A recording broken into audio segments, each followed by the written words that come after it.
Tonight, we will journey together, slowly and gently, into the story of one of the most extraordinary civilizations the world has ever known, the Aztec Empire, and its shining capital of Tenochtitlan, the great city that rose from an island in the middle of a lake and became, for a brief and dazzling age, one of the largest and most magnificent cities on Earth. This is a long and winding tale, far longer than a single night's rest, and you do not need to hold on to any of it. Let it drift over you like mist settling over still water at dusk.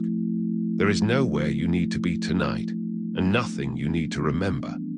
And if you find some comfort in these long, quiet journeys through history, you are warmly welcome to follow along or to subscribe, and to leave a gentle like before you drift away, so that these stories can keep finding the people who need them, night after night.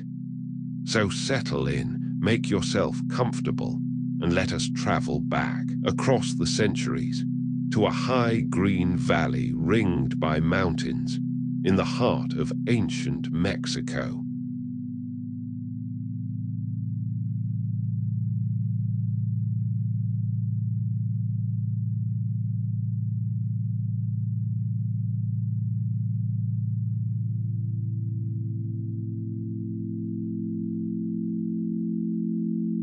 To understand the Aztecs, we must first picture the land in which their great city grew.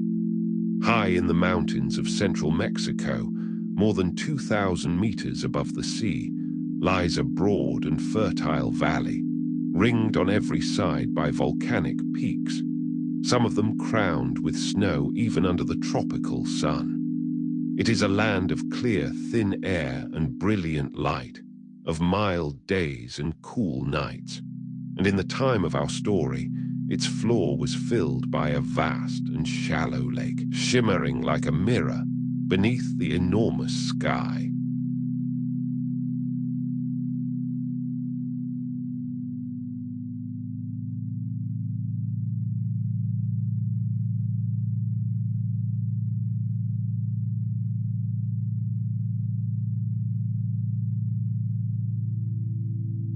This was the Valley of Mexico, and the great sheet of water at its heart was Lake Texcoco.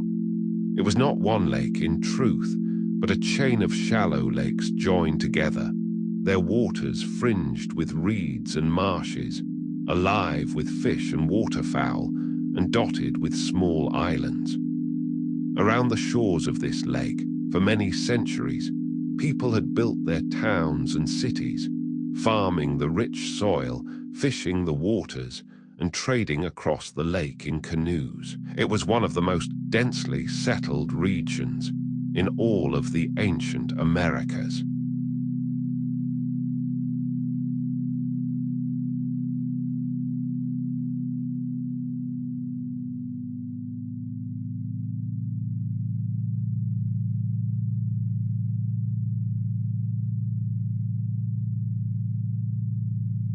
The valley had known great civilizations long before the Aztecs ever came. To the north stood the silent ruins of Teotihuacan, a mighty city, ancient even in the Aztecs' time, whose vast pyramids of the sun and moon still rose from the plain, so old and so enormous that the Aztecs believed the gods themselves had built them, and that it was there, in the darkness, that the gods had gathered to create the present age of the world.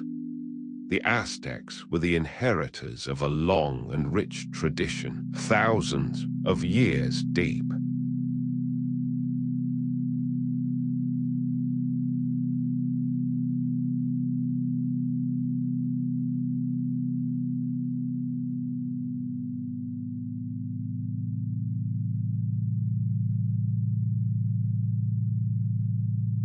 But the people who would become the Aztecs did not begin as builders of cities. They began, their own legends said, as a poor and wandering people, latecomers to this valley of ancient glory. They called themselves the Mexica, and they told that they had come from a distant place to the north, a mythical homeland called Aztlan, the place of herons, from which we get the name Aztec. From there, guided by their god, they had set out on a long migration in search of a promised home.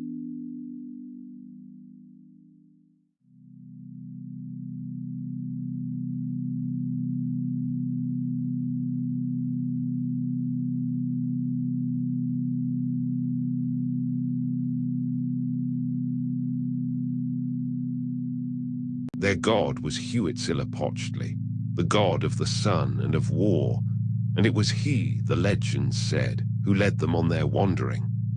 For generation after generation, the Mexica journeyed, carrying the image of their god, stopping to plant and harvest, then moving on again, driven ever onward by his command. They were a hard people, toughened by their wandering, but they were poor and landless, and despised by the settled peoples of the valley, who saw them as rough and dangerous newcomers.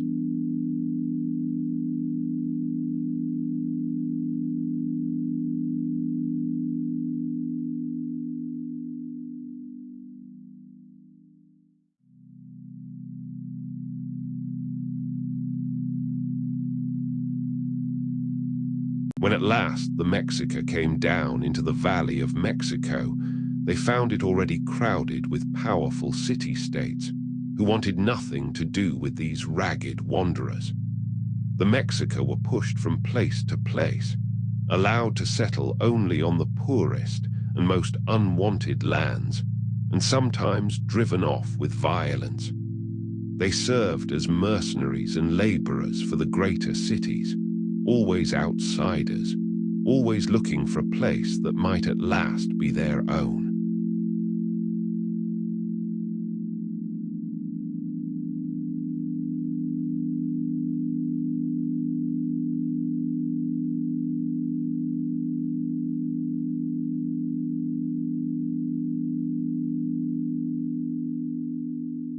But their god had given them a sign to watch for. Huitzilopochtli had prophesied that they would know the site of their true home when they saw a great eagle perched upon a nopal cactus growing from a rock and holding a serpent in its beak. Wherever they beheld this wondrous sign, there they were to build their city, and there they would rise to greatness. And so, through all their hardships, the Mexica watched and waited and searched for the eagle upon the cactus.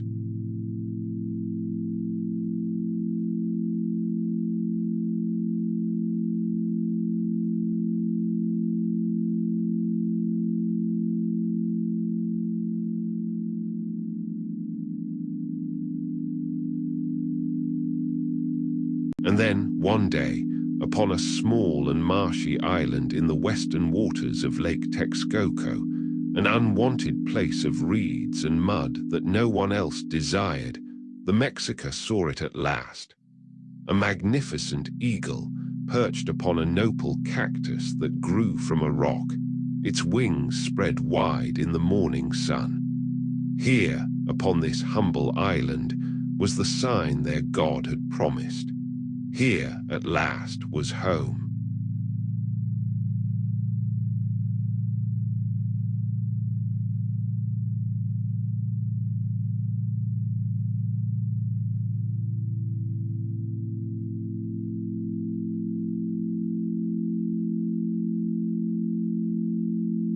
And so, in the year that we count as 1325, upon that muddy island in the lake, the Mexica founded their city.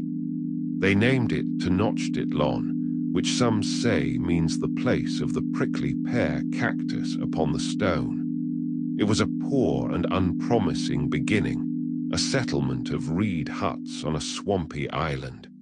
But from this humble seed would grow one of the greatest cities the world had ever seen. That eagle upon the cactus is remembered still, for it sits at the very center of the flag of Mexico to this day.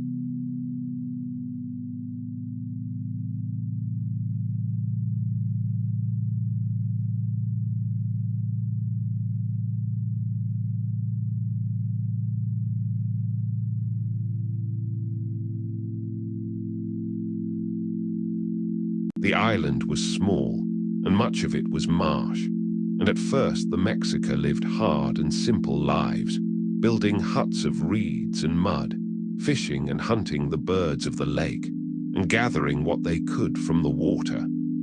They had no fine stone, no rich fields, no great wealth. What they had was their God, their unity, their fierce determination, and a genius for turning the very water around them to their advantage. And slowly, patiently, they began to transform their island home.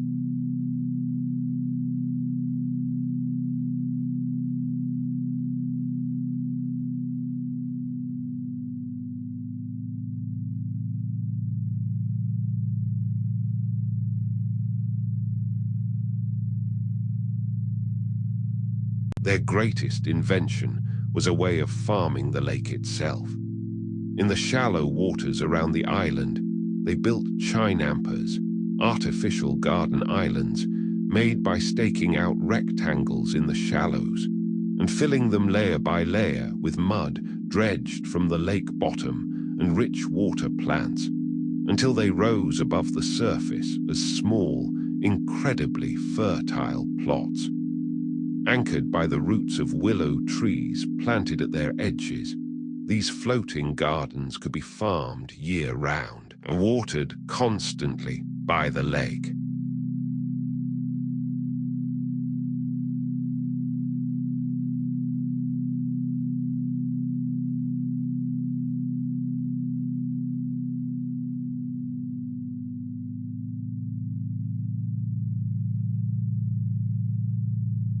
The chinampers were astonishingly productive, yielding crop after crop of maize, beans, squash, chilies, tomatoes, and flowers, feeding the growing population and turning the marshy lake into a vast and beautiful patchwork of green gardens laced with canals. Farmers poled their canoes along the waterways between the plots, tending their crops and carrying their harvests to market. It was one of the most intensive and sustainable forms of farming ever devised, and it was the foundation on which the great city would grow.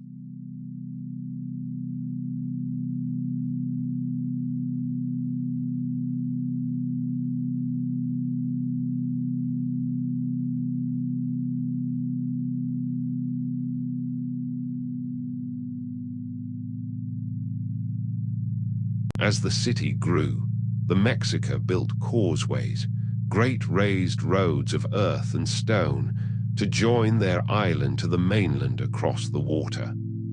These broad causeways, several of them, ran straight as arrows across the lake, wide enough for many people to walk abreast, and pierced by gaps that could be bridged or opened to let canoes pass and to control the flow of water. Along them flowed a constant stream of people and goods, in and out of the city, day after day.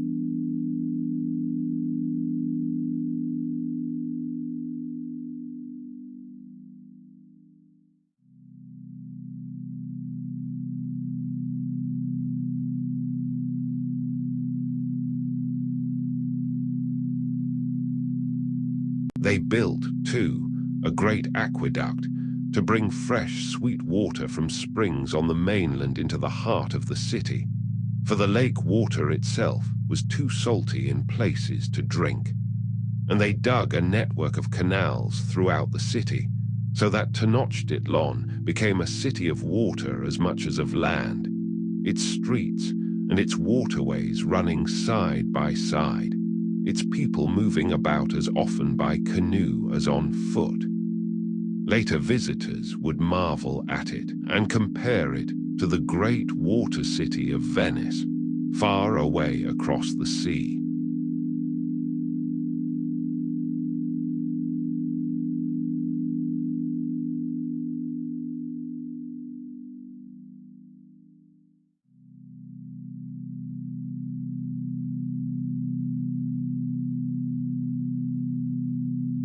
Let us pause here and simply picture that growing city upon the lake in the calm light of the early morning. the still water, mirror-smooth, catching the pink and gold of the dawn, the green chinampers stretching away in their neat rows, laced with silver canals, the reed beds rustling, alive with herons and ducks and the flash of fish beneath the surface, the smoke of morning fires rising straight into the windless air, and all around, ringing the valley, the great blue mountains and the snow-capped volcanoes standing guard over it all. It was a place of extraordinary beauty.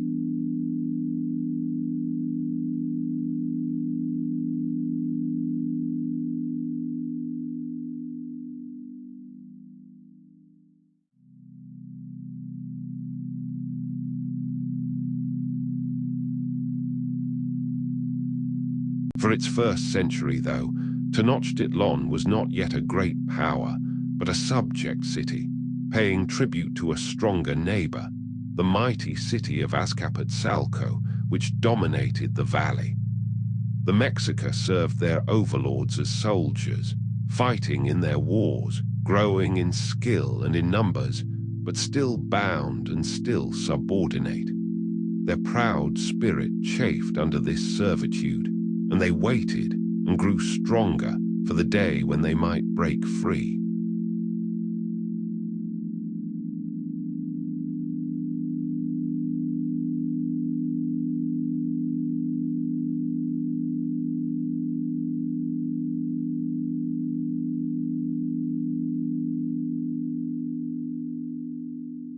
That day came in the early 1400s, when the old ruler of Azcapotzalco died, and a struggle for power broke out. The Mexica, under a bold and clever leader, seized their moment. Rather than submit to a new overlord, they rose in revolt and joined with two other cities that also longed for freedom: Texcoco on the eastern shore of the lake, and the smaller city of Tlacopan. Together, these three cities made an alliance against the old power.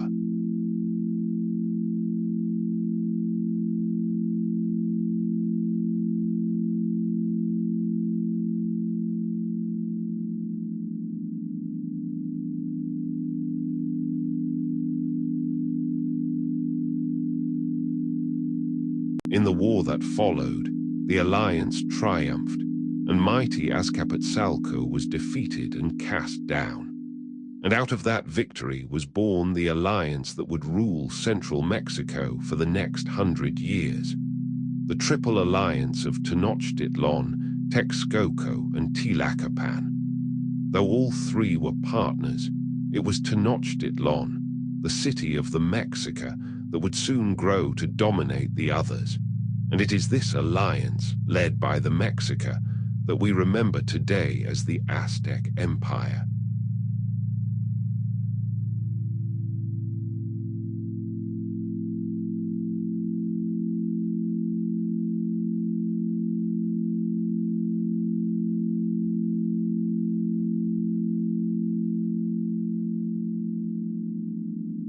Free at last, and now the masters rather than the servants, the Mexica turned their fierce energy outward to conquest. Under a series of able and ambitious rulers, the armies of the Triple Alliance marched out from the valley year after year, subduing city after city, near and far, extending their power across the mountains and down toward both the eastern and western seas. In a few generations, they built the largest empire ever seen in that part of the world.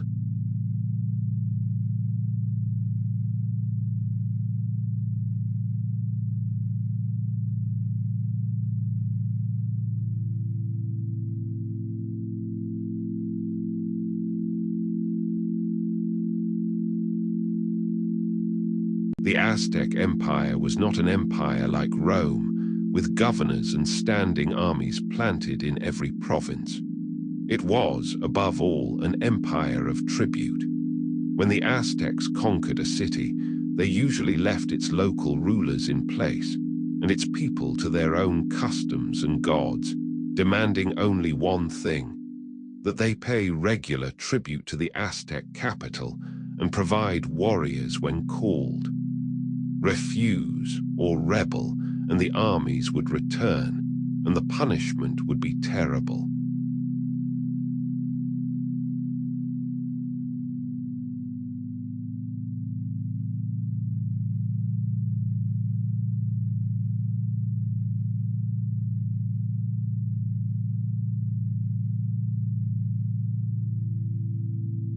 And so, from hundreds of subject towns and cities across the empire, a vast river of tribute flowed into Tenochtitlan. Great caravans of porters and fleets of canoes brought an endless stream of wealth to the capital: maize and beans and cacao, cotton and fine cloth, gold and silver and jade and turquoise, feathers of the brilliant quetzal bird, jaguar skins, rubber, incense, and countless other treasures. The tribute lists of the empire recorded staggering quantities, pouring in season after season.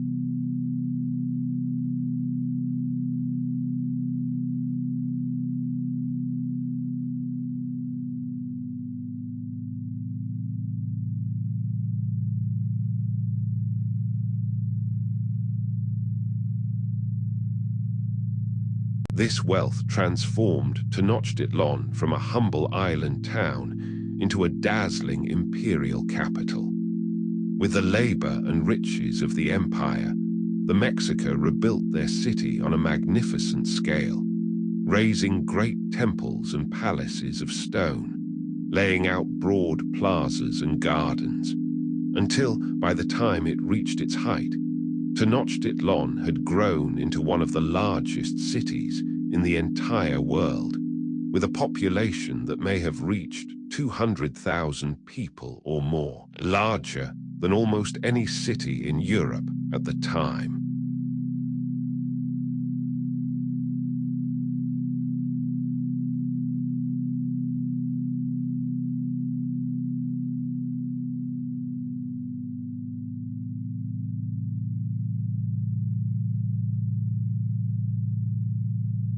Let us walk, in our imagination, into that great city at the height of its glory and see it as it was. As we cross one of the long causeways over the shining lake, the city rises before us out of the water, gleaming white in the sun, a forest of temples and towers reflected in the still surface below. Canoes glide across the water in every direction, laden with goods and people. And ahead, at the city's heart, rise the great pyramids of the sacred precinct, painted in brilliant colors, towering over all.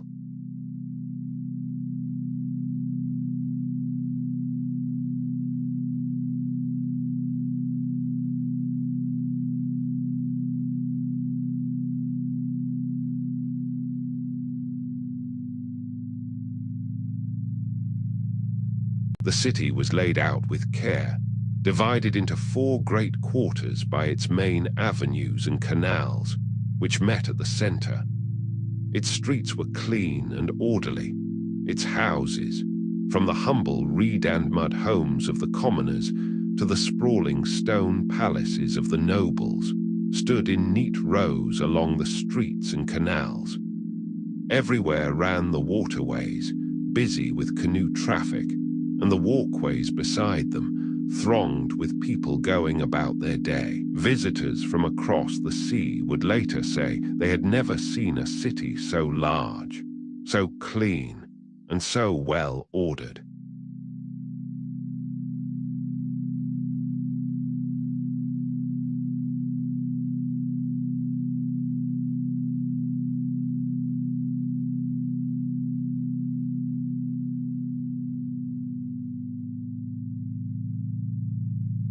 At the very heart of the city stood the sacred precinct, a vast walled enclosure containing the holiest temples of the empire. And rising above it all was the Templo Mayor, the great temple, a massive stepped pyramid crowned with twin shrines at its summit. one to Huitzilopochtli, the god of the sun and war, and one to Tlaloc, the god of rain and water. Broad staircases climbed its steep sides, stained dark with the blood of sacrifice, and from its towering top, one could look out over the whole city and the shining lake beyond.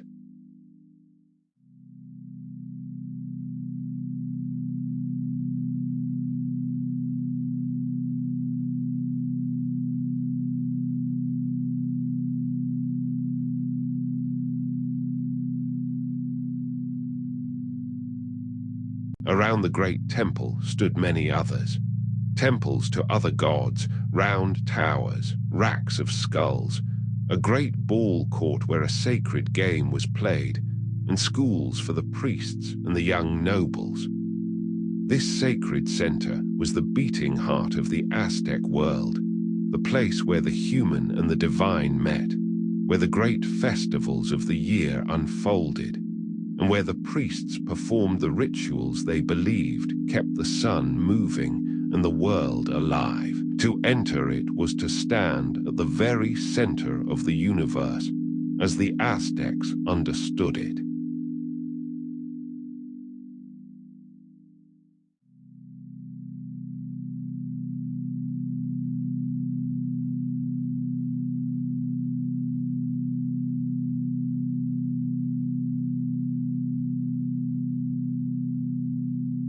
Beyond the sacred precinct lay the palaces of the emperor and the great nobles, sprawling complexes of countless rooms, courtyards, and gardens. The palace of the ruler was a city within a city, with halls for governing and for justice, quarters for servants and warriors, workshops, storehouses, and pleasure gardens filled with flowers and fountains. There were even, it was said, aviaries full of brilliant birds, and zoos containing jaguars, pumas, snakes, and eagles from across the empire, attended by hundreds of keepers.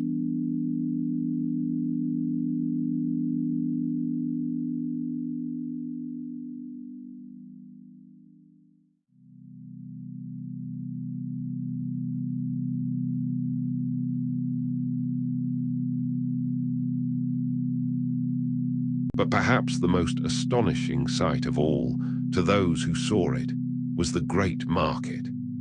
In the sister city of Tlatelolco, joined to Tenochtitlan, there was held a market so vast that tens of thousands of people gathered there every single day to buy and sell. The Spanish who later saw it swore they had never beheld anything like it, not even in the great markets of Europe, and that they could scarcely believe the size of it and the good order in which it was kept.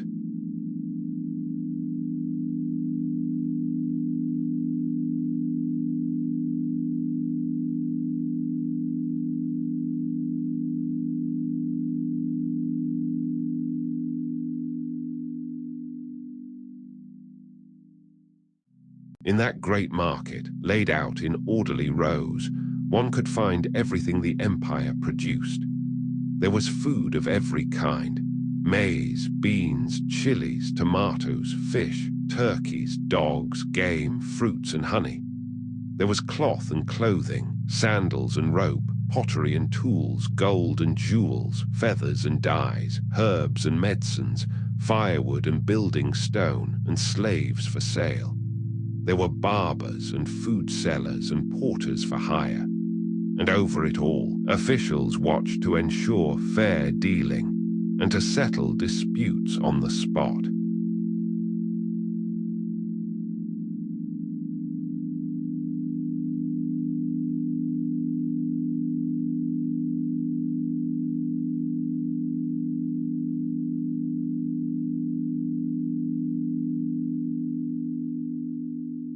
The Aztecs had no coined money, but they traded by barter and used certain prized goods as a kind of currency.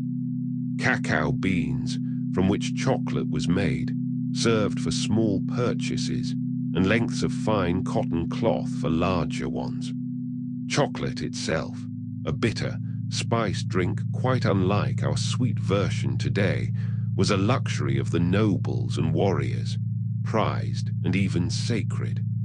Through this bustling market flowed the vast and varied wealth of the whole empire, gathered in one astonishing place.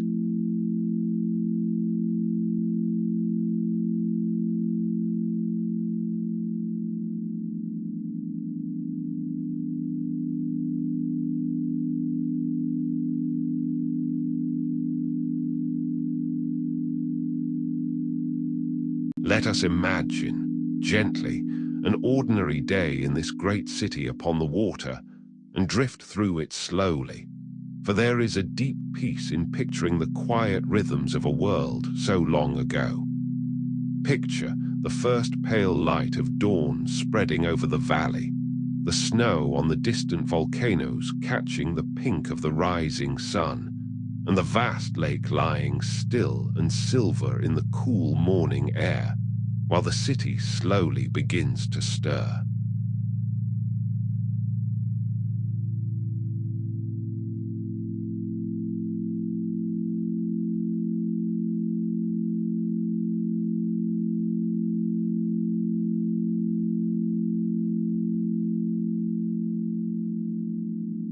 In the small homes of the commoners, single-room houses of adobe and reed set among the garden plots, the family wakes and begins the day.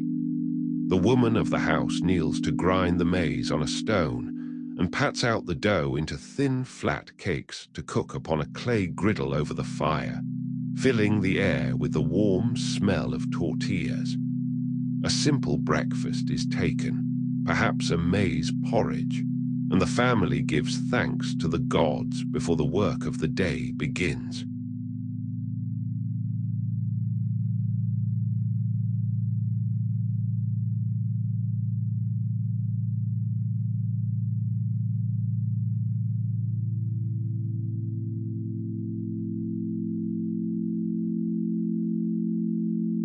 As the sun climbs, the city fills with life and movement. Farmers pole their canoes out to the Chinampas to tend their crops, gliding silently along the glassy canals. Fishermen cast their nets in the shallows. Porters set out along the causeways with their heavy loads.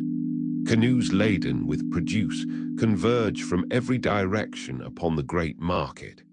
The temples fill with the smoke of incense, and the sound of conch shell trumpets and drums drifts out over the water, calling the priests to their morning duties.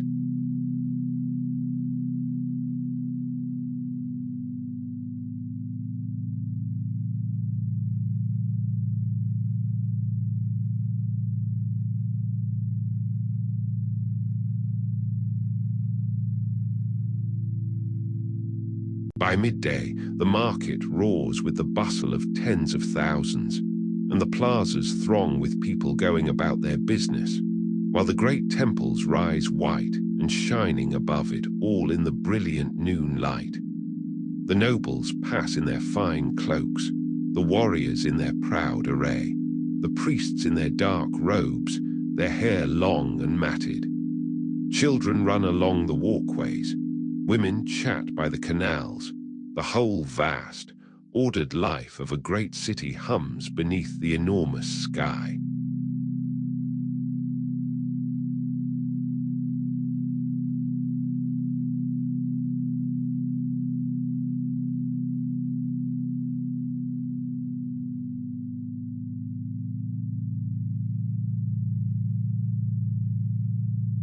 And as the long afternoon fades, and the light turns golden, and the shadows of the pyramids stretch across the plazas, the city softens toward evening. The market empties. The canoes turn homeward, laden or empty, gliding across water, now aflame with the colors of the sunset. Fires are kindled in 1,000 homes. The smell of cooking drifts on the cooling air, and the sun sinks behind the western mountains, and the first stars appear over the darkening lake, and the great city settles slowly into the quiet of the night.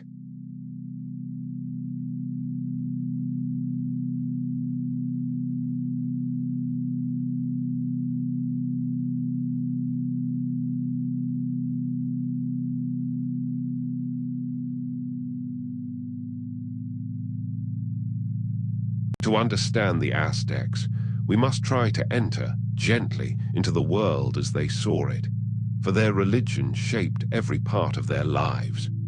They lived, they believed, in a universe that was fragile, dangerous, and always at risk of collapse. The world had been created and destroyed several times before. In previous ages they called suns, and their own age, the fifth sun, was likewise doomed one day to end in destruction. The whole order of the cosmos had to be constantly maintained, or it would fall into chaos and darkness.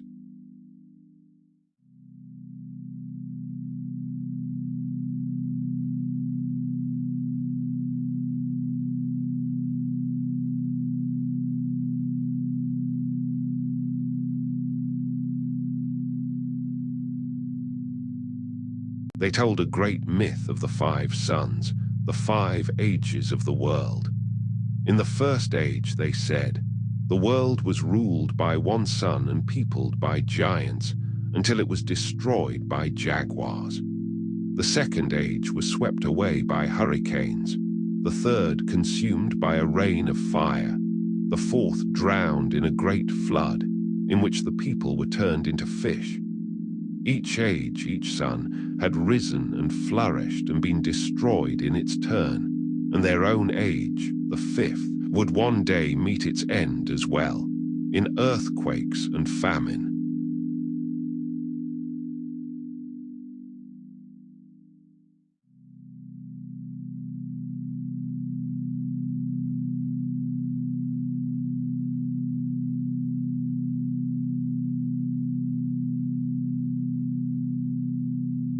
And they told how this present age, the fifth sun, had been born. The gods, they said, gathered in the darkness at ancient Teotihuacan and asked which of them would sacrifice himself by leaping into a great fire to be reborn as the new sun. A proud and wealthy god hesitated at the edge of the flames, but a humble, sickly little god flung himself bravely into the fire and rose again as the sun. Yet the new sun would not move across the sky until all the other gods, too, gave their own blood in sacrifice. Only then did the sun begin its journey, bought with the blood of the gods.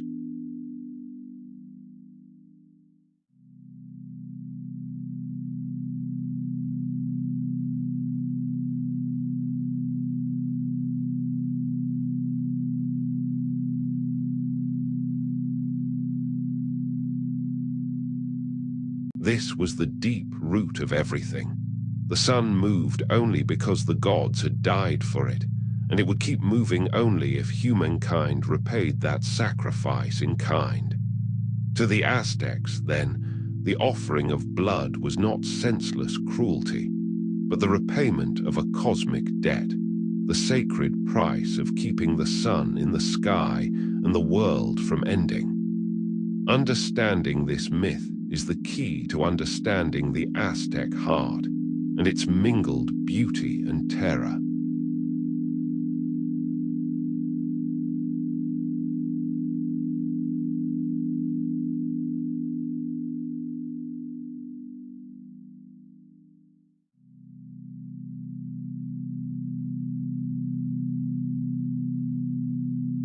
Above all, they believed the sun itself needed to be nourished to keep it moving across the sky. Their sun god, they told, had sacrificed himself in fire at the beginning of this age to set the sun in motion, and the other gods had given their own blood to keep it moving. And so the sun, and the whole order of the world, depended upon a sacred debt. The gods had given their blood for humankind, and humankind, in turn, must offer blood to the gods to repay them. and to keep the fragile universe alive.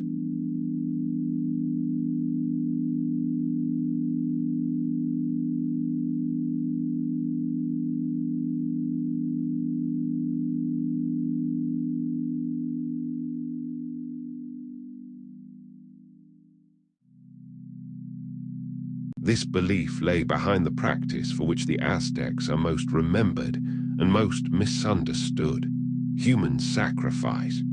To the Aztecs, it was not cruelty for its own sake, but a solemn and sacred duty, the most precious gift a person could offer, upon which the survival of the world itself depended. In their great temples, priests offered human lives to the gods, believing that this blood fed the sun, brought the rains, and held back the end of the world for another day.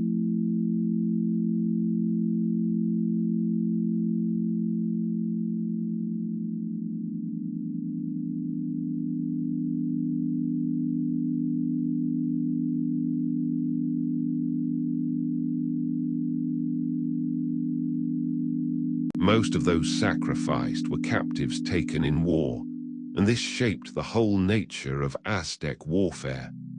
For the Aztecs, the great purpose of battle was often not to kill the enemy, but to capture him alive, to be offered to the gods. A warrior won honor and rank not by how many he slew, but by how many captives he took. War itself became, in part, a sacred hunt for offerings, and this would have fateful consequences when a very different kind of enemy arrived.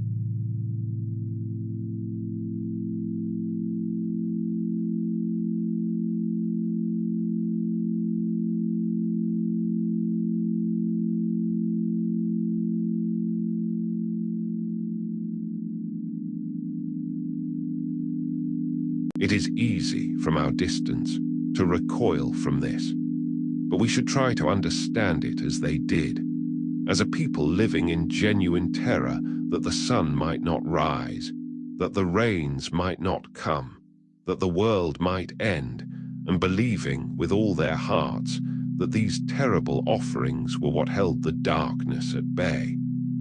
Their religion was not born of cruelty, but of a profound and fearful sense of the fragility of existence and of humankind's duty to sustain it.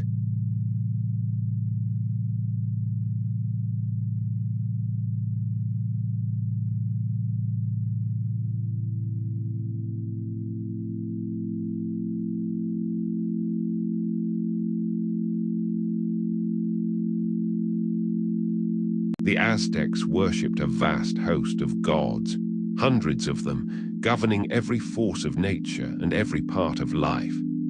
There was Huitzilopochtli, the fierce god of the sun and war, patron of the Mexica. There was Tlaloc, the ancient god of rain and storms, who made the crops grow and who was both loved and feared. There was Tezcatlipoca, the smoking mirror, a powerful and unpredictable god of night, sorcery, and fate. And there were countless others of maize and flowers, of death and the underworld, of love and of filth, of wind and fire.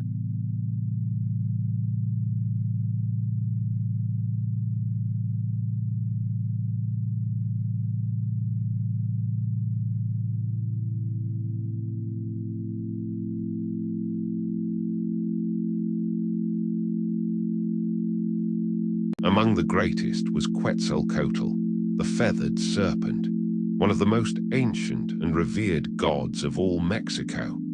He was a god of wind and wisdom, of learning and the arts, of civilization itself, gentler than many of the others. An old and powerful legend told that Quetzalcoatl, in an ancient age, had been a wise and good ruler who had opposed human sacrifice, and who had been driven away by his enemies, sailing off toward the east across the sea, but promising one day to return. This legend, as we shall see, would cast a long shadow.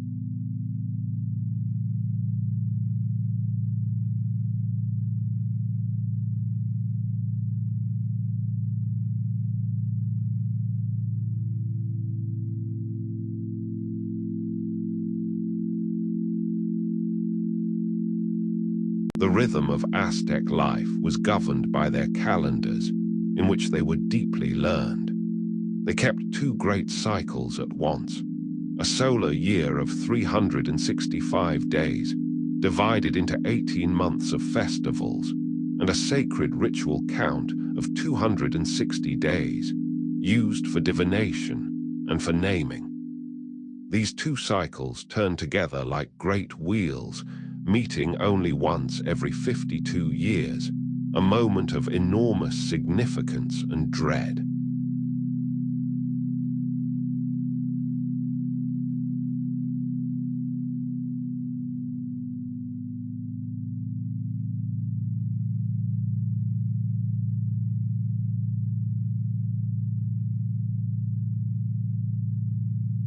The end of each 52-year cycle was a time of terror, for the Aztecs feared that the world might end when the cycles closed. In a great ceremony called the New Fire, all fires across the land were put out, and the people waited in darkness and dread. Then, at midnight, the priests kindled a new fire upon a mountaintop, and if it caught and burned, it meant the gods had granted the world another 52 years. From that single flame, fire was carried out to rekindle every hearth in the empire, and the people rejoiced that the world had not ended.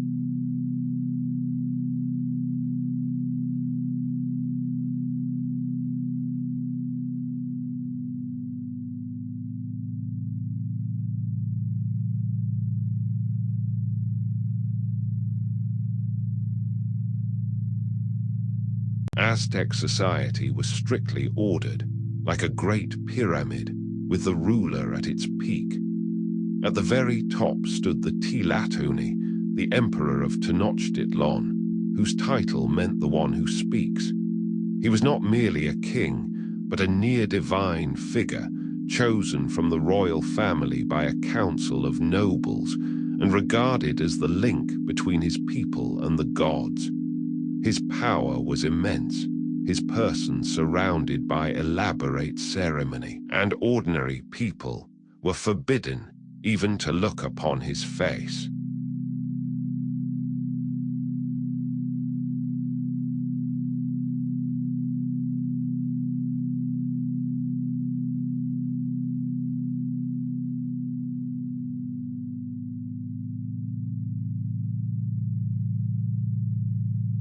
Below the ruler stood the nobles. The Pipiltin, who held the high offices of the state, commanded the armies, governed the provinces, and owned great estates. Below them were the commoners, the Macehualtin, the vast majority of the people, the farmers, fishermen, and laborers, organized into local clans that held land in common and owed labor and tribute to the state. Below them still were the landless serfs, and at the very bottom, the slaves, though Aztec slavery was not lifelong or hereditary, and a slave could win back their freedom.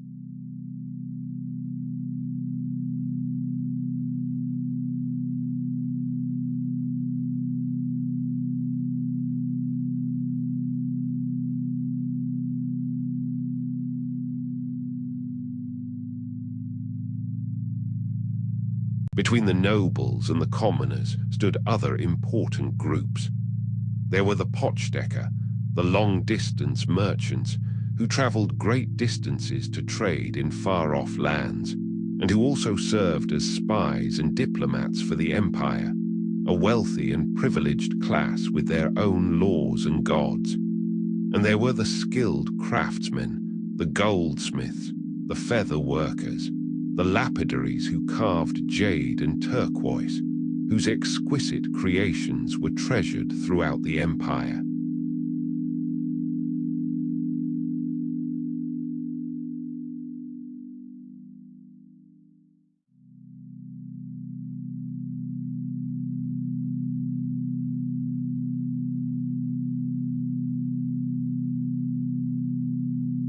Above all, Aztec society honored the warrior. For a young man, especially a commoner, The path to honor and advancement lay through war and through the capture of enemies for sacrifice.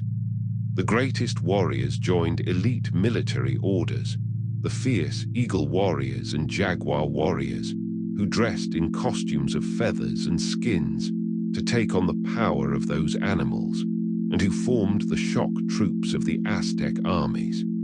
Through valor in battle, even a common man could rise to wealth and rank.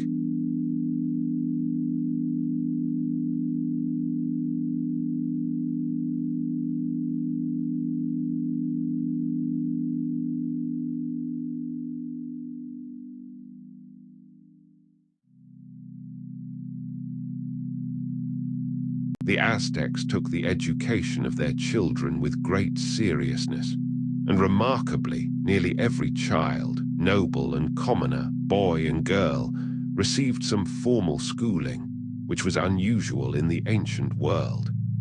Sons of nobles attended a school called the Karmikak, run by priests, where they learned religion, history, writing, astronomy, law, and the arts of leadership. The children of commoners attended the Tulpochkali, the house of youth, where they learned the arts of war, along with history, religion, and useful crafts.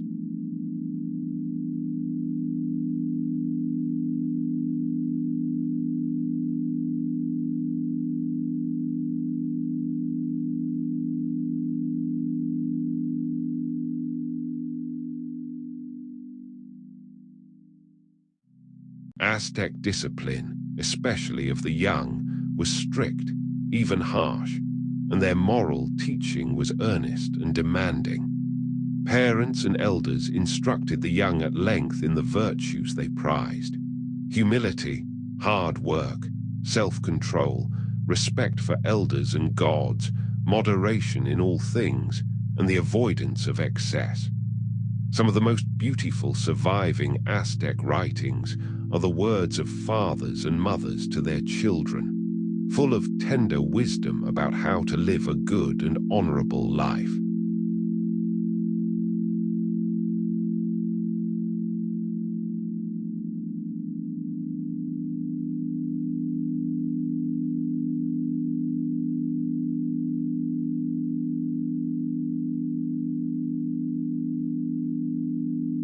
For all their fearsome reputation, the Aztecs were also a people of great refinement, who deeply loved beauty, poetry, and flowers. Their nobles cultivated the composing of poetry as a high art, and gathered to recite verses of remarkable beauty and depth, meditating on the fleeting nature of life, the certainty of death, the beauty of flowers and song, and the mystery of the divine. One of their own kings, Nezahualcoyotl of Texcoco, was among the most famous poets of all, remembered for verses of haunting melancholy and wisdom.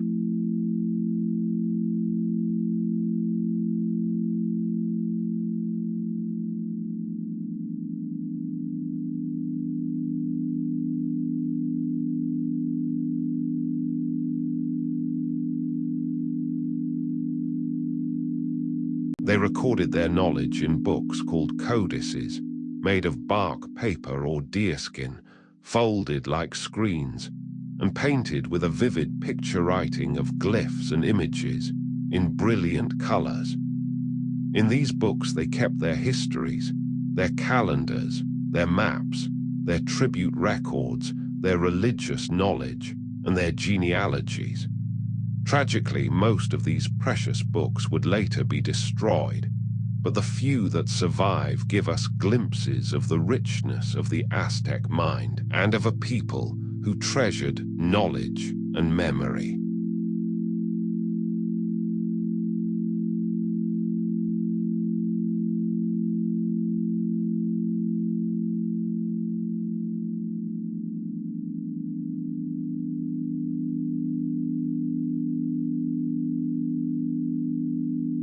The Aztecs were also masters of exquisite craft and art. Their goldsmiths worked the precious metal into wonders so fine that European artists who later saw them were astonished. Their lapidaries carved jade and turquoise, obsidian and crystal into delicate ornaments and masks. But most prized of all was the art of the feather workers, who created dazzling headdresses, shields, and cloaks from the brilliant plumage of tropical birds, above all the shimmering green feathers of the quetzal, assembling them feather by feather into images of breathtaking beauty.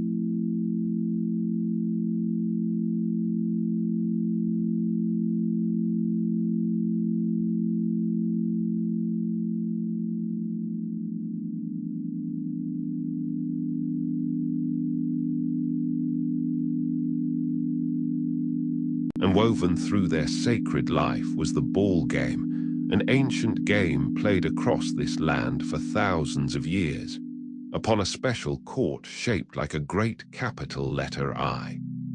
Players struck a heavy ball of solid rubber using only their hips, striving, in some versions, to pass it through a stone ring set high upon the wall. It was at once a sport, a spectacle, and a sacred ritual, laden with deep religious meaning, a symbol of the movement of the sun and the eternal struggle between light and darkness, day and night.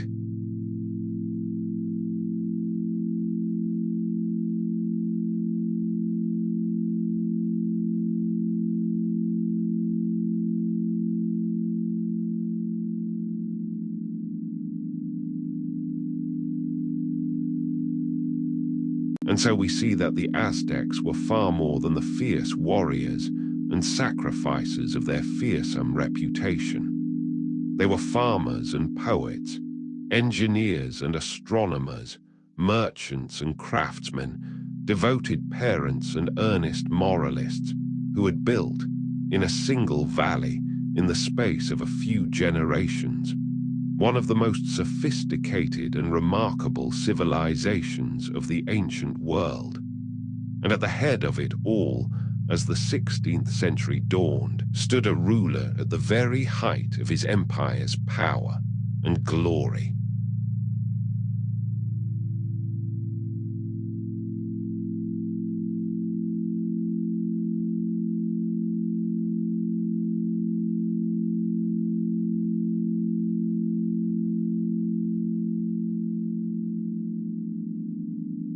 His name was Moctezuma II, and he had become Tlatuni in the year 1502. Under him, the empire reached its greatest extent, stretching from coast to coast and far to the south. He was a proud and deeply religious ruler, learned in the priestly arts, and he surrounded himself and his office with ever greater ceremony and majesty, holding himself apart, almost as a god among men. In his reign, Tenochtitlan shone at its most magnificent, but dark omens, the chronicles later said, had begun to trouble him.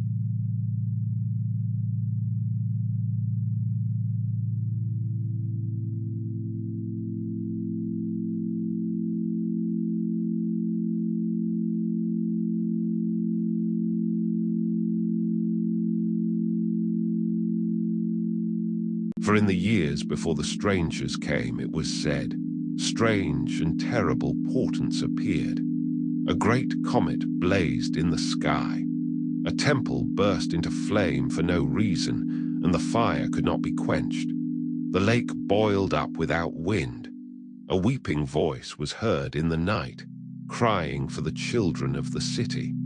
Fishermen caught a strange bird with a mirror in its head, in which Moctezuma saw armed men riding upon deer.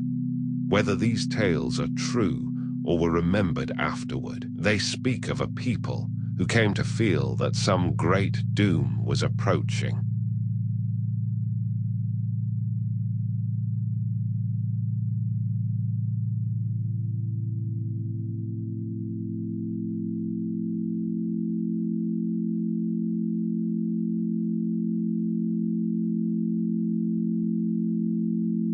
And then, in the year 1519, Word came racing to Moctezuma from the eastern coast.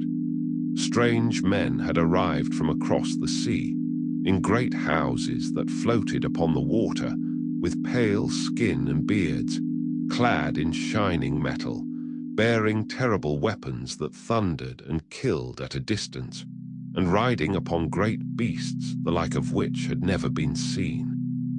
These were the Spanish, led by a bold and ruthless conquistador named Hernan Cortes, and their coming would change the world forever.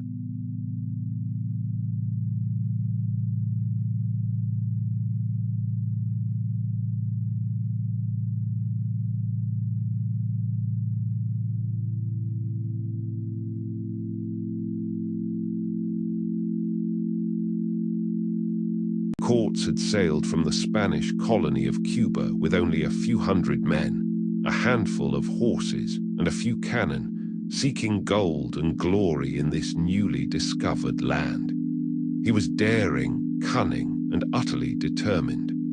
Upon landing in a famous act of resolve, he had his own ships destroyed so that his men could not turn back. There would be no retreat. They would march inland into the heart of a vast and unknown empire, or they would die.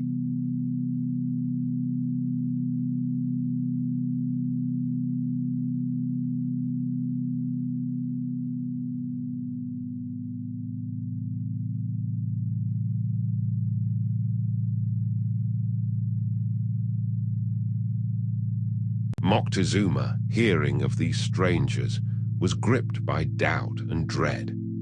For some believed, the chronicles say, that these bearded men from the east might be Quetzalcoatl, the feathered serpent god, or his messengers, returning at last as the ancient legend had promised, in the very year that the old prophecies seemed to foretell. Uncertain whether he faced gods or men, Moctezuma hesitated and sent rich gifts of gold, hoping to satisfy the strangers and persuade them to go away. But the gift of gold only inflamed their hunger to see the city from which it came.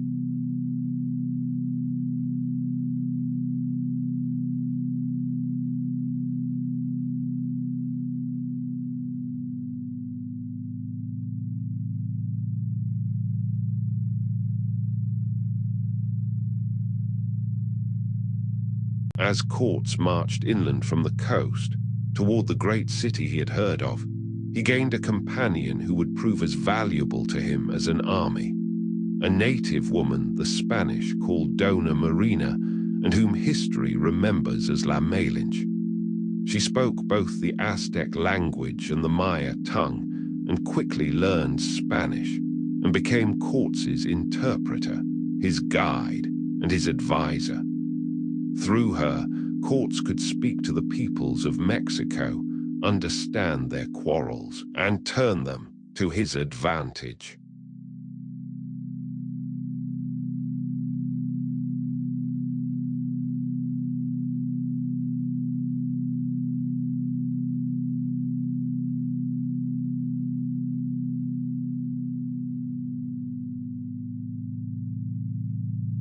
And this was the key to everything that followed. For the Aztec Empire, we must remember, was an empire of tribute, resented and feared by many of the peoples it had conquered. As Cortes marched inland, he found allies among these subject and rival peoples, who hated the Aztecs and longed to throw off their yoke. Above all, after hard fighting, he won over the fierce and independent people of Tlaxcala, a nation that had never been conquered by the Aztecs, and who now joined him in their thousands.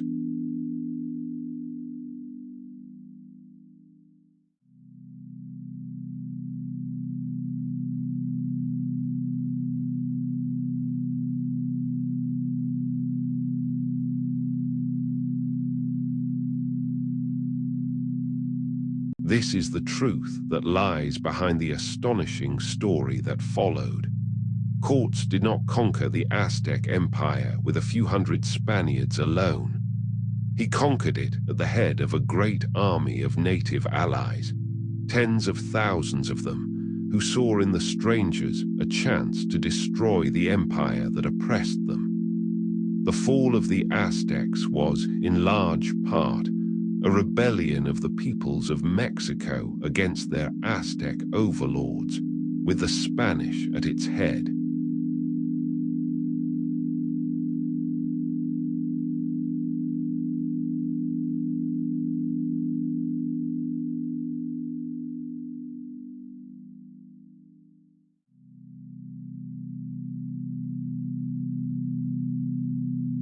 And so, in November of 1519, Cortes and his men, and their thousands of native allies, came at last over the mountain passes and looked down upon the valley of Mexico.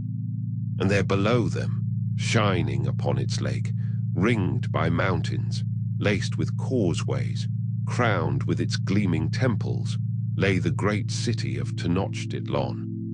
The Spanish who saw it could scarcely believe their eyes. Some of them wondered aloud whether what they saw was real or whether they were dreaming, for they had never beheld anything so vast and so beautiful in all their lives.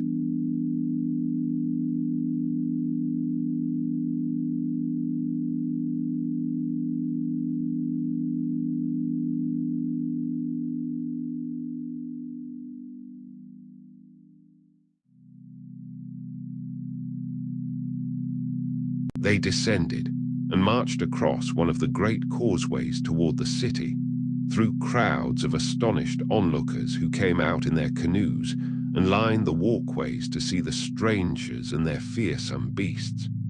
And there, upon the causeway, the two worlds met at last. Moctezuma, the great Tlatuni, carried forth in splendor beneath a canopy of green feathers and gold, and Hernan Cortes, the weathered conquistador, come from the far side of the world. They met and greeted one another, and Moctezuma led the strangers into his city as honored guests.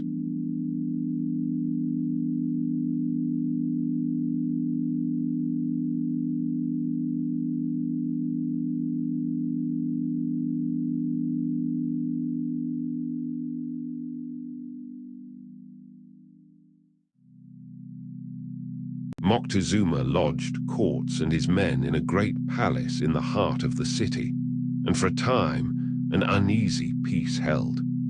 The Spanish marveled at the wonders of Tenochtitlan, its markets and temples and gardens, its cleanliness and order, its sheer scale and riches.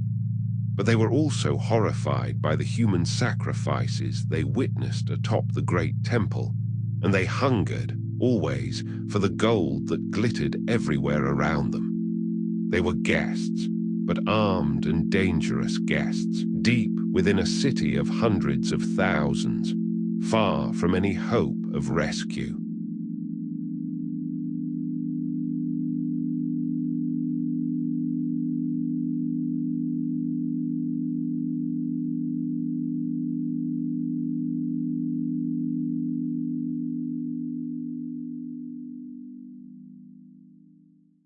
Fearful of their position, the Spanish made a bold and treacherous move. They seized Moctezuma himself and held him prisoner within his own palace, ruling through him as a puppet, hoping to control the empire through its captive lord.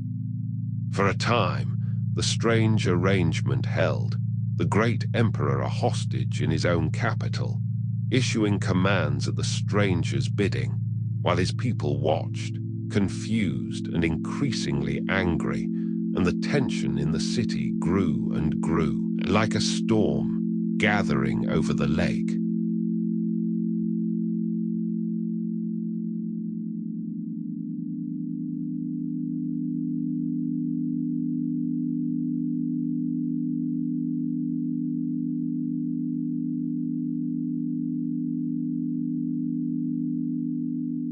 Then the fragile peace shattered.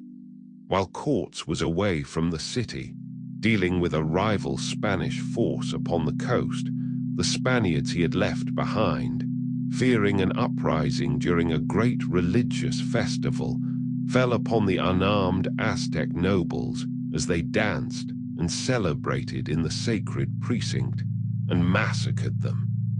The city erupted in fury.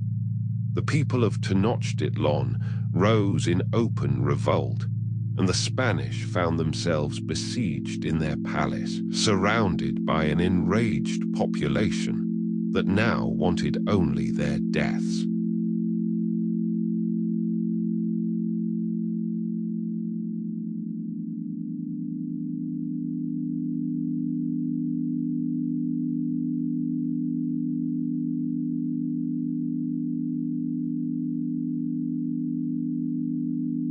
Cortes hurried back to the city, fighting his way through, and rejoined his trapped men, but the situation was desperate. He brought the captive Moctezuma up onto a rooftop to speak to his people, to calm them and command them to let the strangers go. But the people, it is said, no longer honored him, seeing him now as a prisoner and a puppet of the hated invaders. They shouted him down, and some accounts say, hurled stones, and Moctezuma was struck. A few days later, he was dead.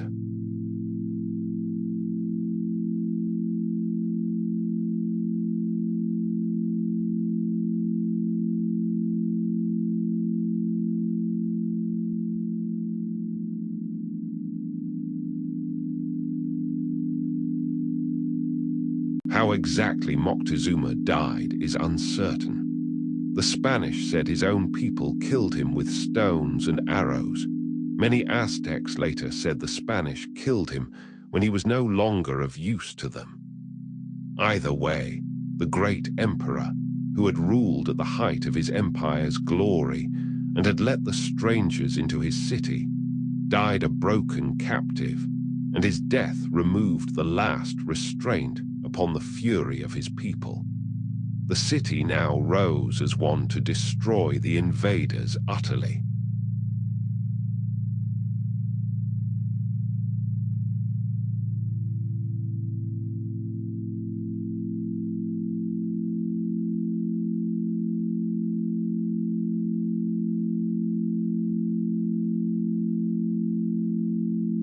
The Spanish position was now hopeless. Trapped deep in a hostile city of hundreds of thousands, cut off, running low on food and water, they resolved to flee under cover of darkness. On a rainy night at the end of June 1520, they crept out of their quarters and onto one of the causeways, weighed down with as much looted gold as they could carry, trying to escape the city in silence before the dawn.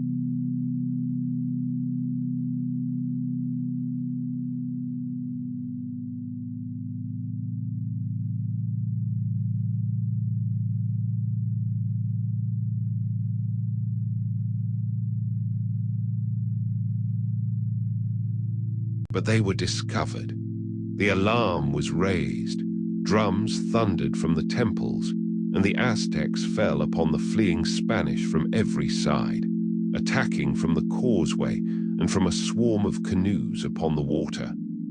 In the darkness and the rain and the chaos, hundreds of Spaniards were cut down or dragged into the lake to drown, many pulled under by the very weight of the gold they refused to abandon. It was a catastrophe for Cortes, and the Spanish remembered it ever after as La Noche Triste, the Night of Sorrows.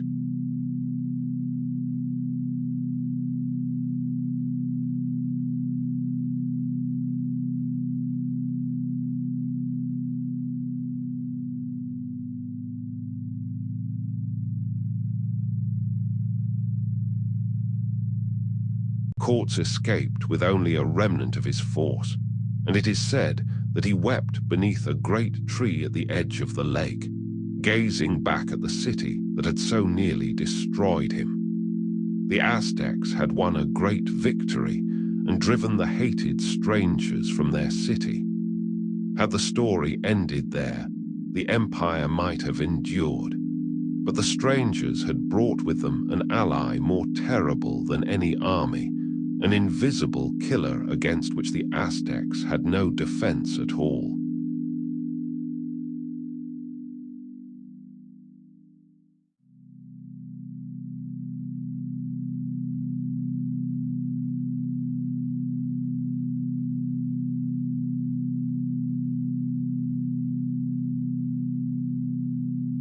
That killer was disease.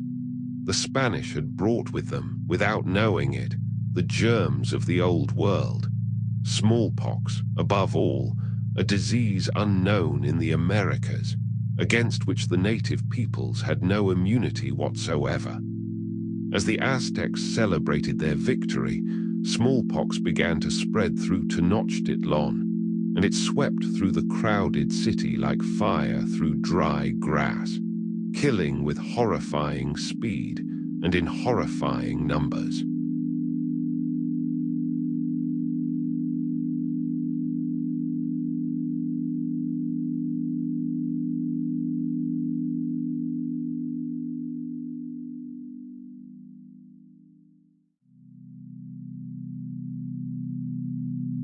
The epidemic that followed was one of the greatest catastrophes in human history. With no resistance to the disease, the people of the valley died in their tens of thousands, perhaps by the hundreds of thousands. Whole families, whole districts were wiped out. The sick could not tend the sick, the dead could not be buried. The Aztecs described it with anguish. The sores that covered the body, the agony, the helplessness, the piles of the dead. And among the countless victims was the new emperor, who had led the fight against the Spanish, dead of the pestilence after ruling only 80 days.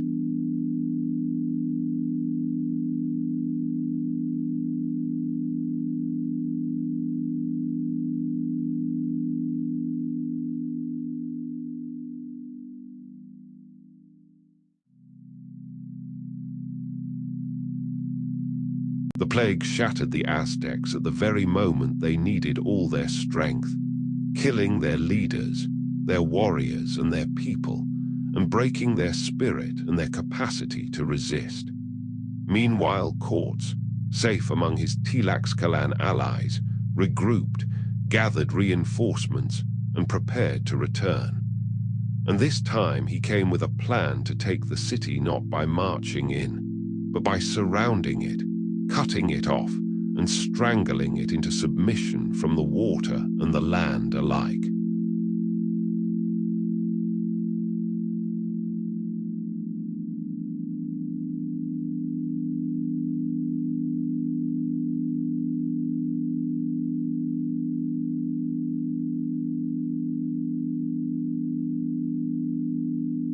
Cortes had built, in an astonishing feat, a fleet of small sailing ships, brigantines, which his men carried in pieces overland and launched upon the lake.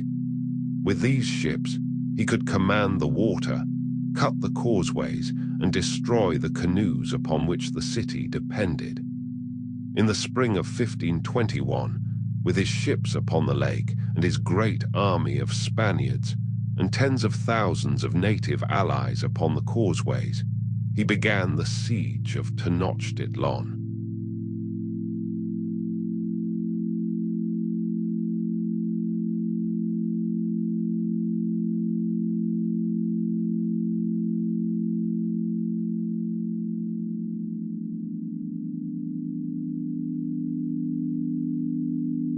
The Aztecs, now led by their last independent ruler, the young and valiant Cuauhtémoc, defended their city with extraordinary courage and desperation. For nearly 3 months, the siege raged, some of the most terrible fighting of that whole age. The Aztecs fought for every street, every canal, every building, hurling back assault after assault. But they were cut off now from food and fresh water, weakened by hunger and by plague, and slowly, block by block, the great city was overwhelmed and destroyed.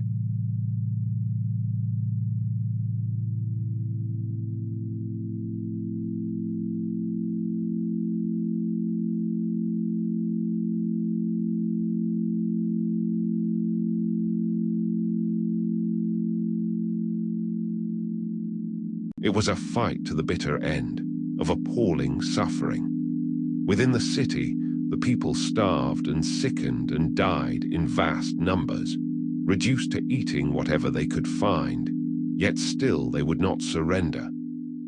The Spanish and their allies, advancing through the ruins, tore down the buildings as they went, filling the canals with the rubble, so that the beautiful city of gardens and waterways was reduced, day by day, to a wasteland of destruction and death.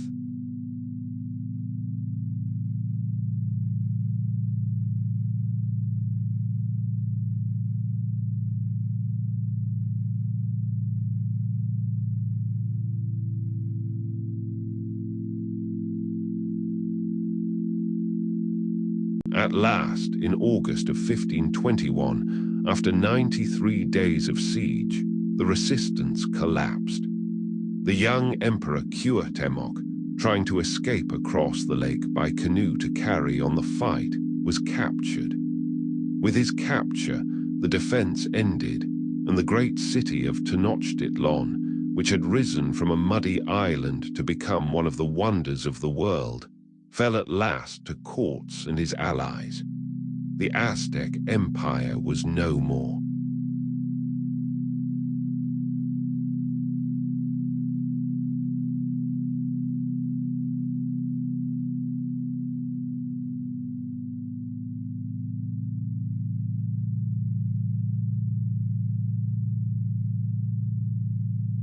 The victors entered a city of horror, its streets choked with the dead and the dying, its once shining temples and palaces shattered and burned, its survivors starving ghosts. Cuauhtemoc, the last Tlatuni, was taken prisoner, and some years later put to death.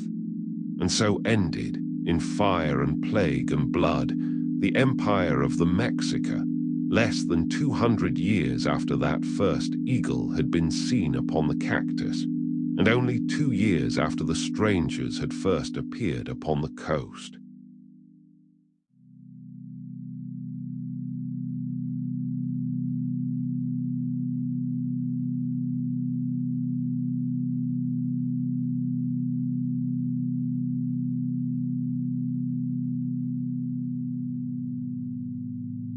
Upon the ruins of Tenochtitlan, the Spanish built a new city, the capital of their new colony of New Spain. They tore down the great temples and built their churches upon the rubble, filled in the canals to make streets, and raised a European city where the Aztec capital had stood. They called it Mexico City, and it stands there still, the capital of the nation of Mexico, built directly upon the bones of the drowned and buried Aztec city, whose ruins are still, to this day, being uncovered beneath its streets.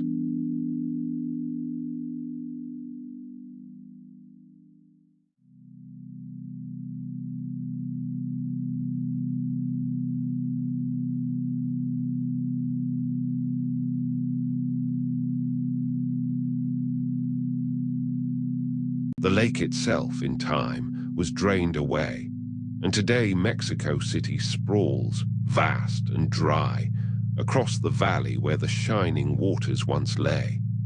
But beneath it, the old city endures.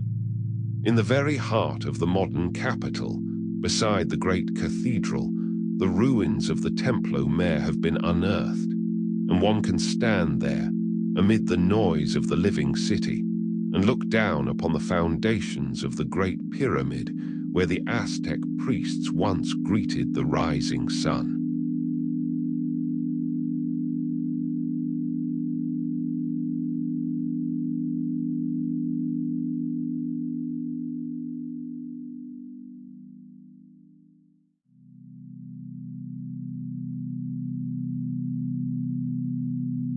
The conquest was a catastrophe almost beyond imagining for the native peoples of Mexico. In the decades that followed, wave after wave of Old World disease, together with war, hardship, and upheaval, reduced their numbers by perhaps 90%, one of the greatest demographic collapses in all of human history. An entire world with its own gods, its own learning, its own way of life, was shattered and remade, and much of it was lost forever.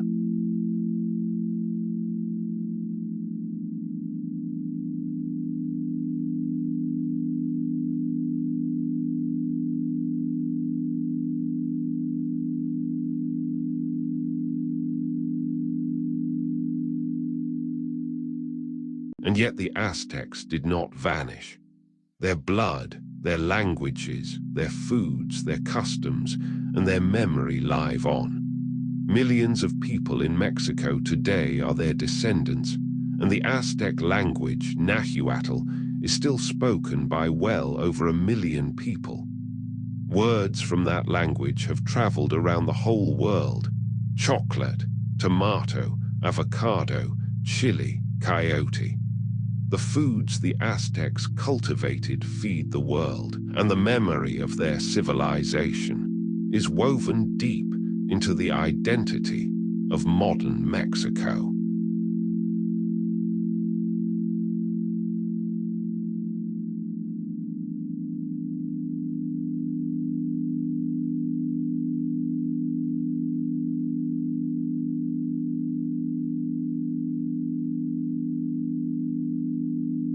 For modern Mexico looks back to the Aztecs not with shame, but with pride, as a root of its own identity, a symbol of the greatness of its ancient past.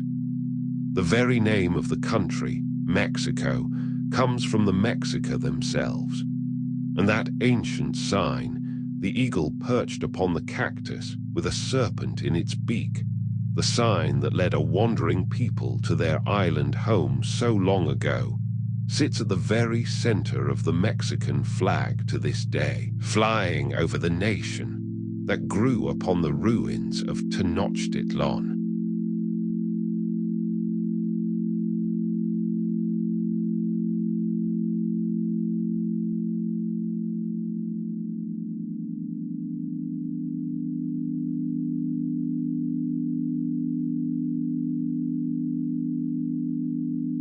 So let this long story of the city upon the lake settle over you now, gently, like the evening mist descending over the still waters of a mountain valley. There is nothing more you need to remember tonight, and nowhere else you need to be. The great city has risen from its muddy island and reached the heights of glory and beauty, and fallen at last into ruin and silence, all while you have lain here, safe and warm and still. And you may let it all drift away now. The eagle and the cactus, the temples and the causeways, the markets and the gardens, sinking softly into the deep waters of the past.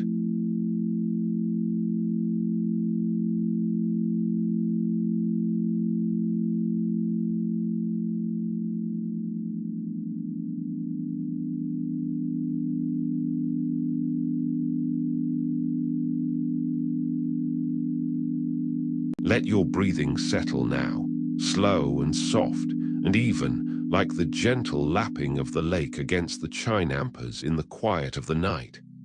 Let go of the day behind you and the day ahead.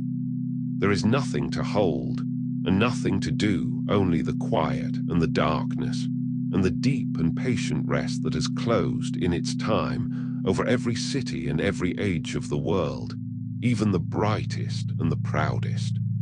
Drift now, easily and without fear, down into sleep, while the great volcanoes keep their silent watch over the valley, as they have for 1,000 ages, and as they always will, until the gentle coming of the morning.